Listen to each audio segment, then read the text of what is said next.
The American Egyptian Women of Influence podcast aims to be the American Egyptian culture podcast of choice. We believe that our knowledge and our participants' stories will greatly enhance understanding of both cultures. I'm Karen Leggett Aburaya.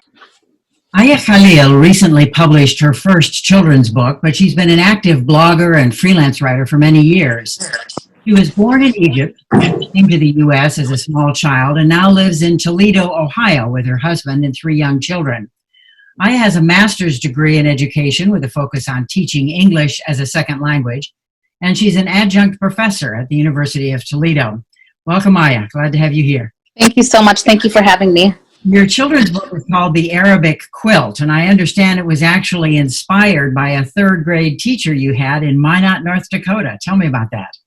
Yes, that is correct. So I immigrated to the United States when I was 1 year old with my family, and we lived in a small town called Minot, North Dakota. And I had a teacher there who created this project. So I was the only Muslim. Me and my brother were the only Muslims in the whole school, in the whole elementary school. And so obviously we kind of stood out.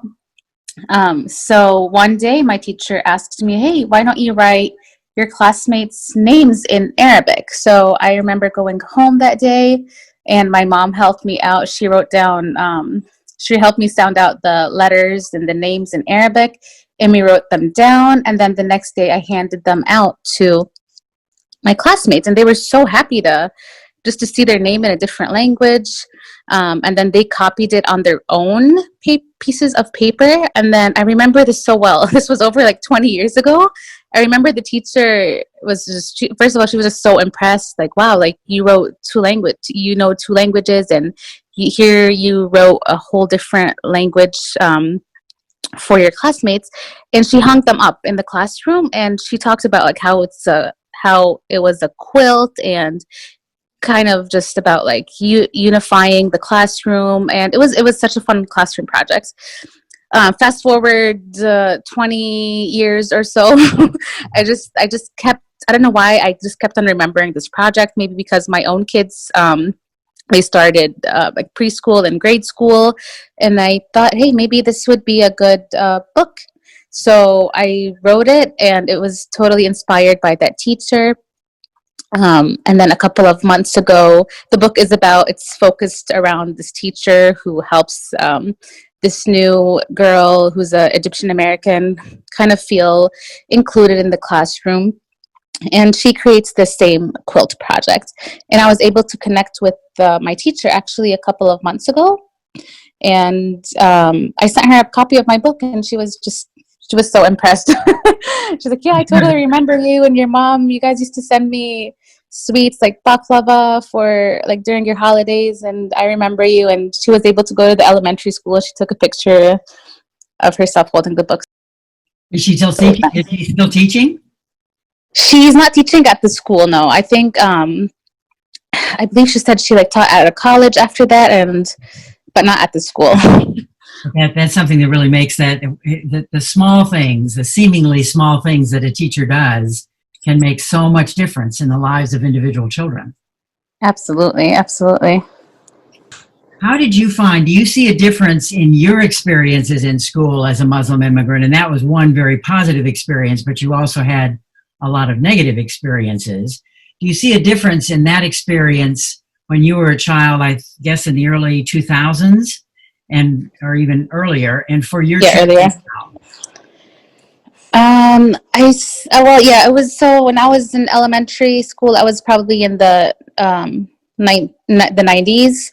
I guess it's different. I think back then it was when I was like in Minot, North Dakota, and then I moved to a smaller town also in Ohio, Lima. There were just no Muslims around, and not even just anytime they heard about a Muslim, I guess, was just through media.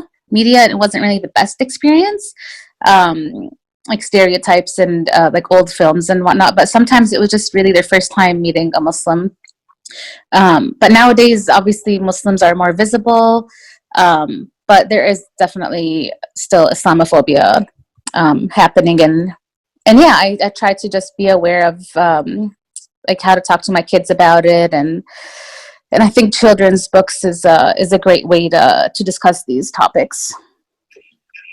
You mentioned children's books and talking to children. How do you distinguish when you're talking to your children, or I might be talking to mine, between a microaggression, which is a term we use now for things that we either consciously or unconsciously say or do that are offensive, and people, children or adults, who just are uneducated, who just don't know what they're talking about and make a comment out of unwitting ignorance? That is actually a really good question. So when I was growing up, like for example, like a microaggression that I was getting all the time growing up was people say, "Hey, your English is so good," like especially when I was college, and my major was in English literature. So that's a super microaggression that I've just a lot of Muslims have faced. I just talk to my kids and tell them, "Hey, like you're American, you're Muslim, you're Egyptian also, and embrace those three things." And I try to teach them, to try to stand up, but they're young, they're 5 and 7, but I do try my best to teach them, like, to stand up for yourselves, try to stand up for like other kids if you hear somebody say something mean. Now, some of those you're picking up as a sensitivity reader for DK Publishing and Penguin. What is that? What is a sensitivity reader? It's become much more important and much more in use in recent years. What do you do as a sensitivity reader? Sure. So yeah, I've done a couple of sensitivity readings for DK.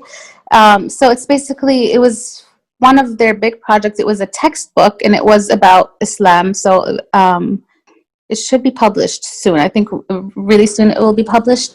So it's a textbook, and they have several sensitivity readers. They just want to make sure, like, the facts are correct and there's nothing like problematic. There's nothing racist. Even like the pictures on there, like, are these pictures okay?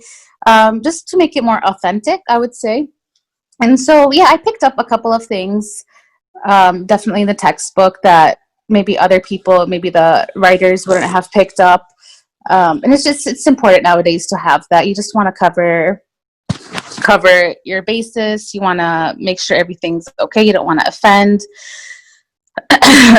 people, I guess. So just sensitivity readings are a big deal right now. Are you working on a new children's book yet? I am. So I am working on one, and then I have another deal, but I haven't announced it yet. But hopefully I'll be announcing it soon. But it's a special, I'll just say it's a special holiday story. Very good. Well, we'll look forward to that and be ready to announce it when it comes. Thank you very much, Aya. I'm excited. Thank you.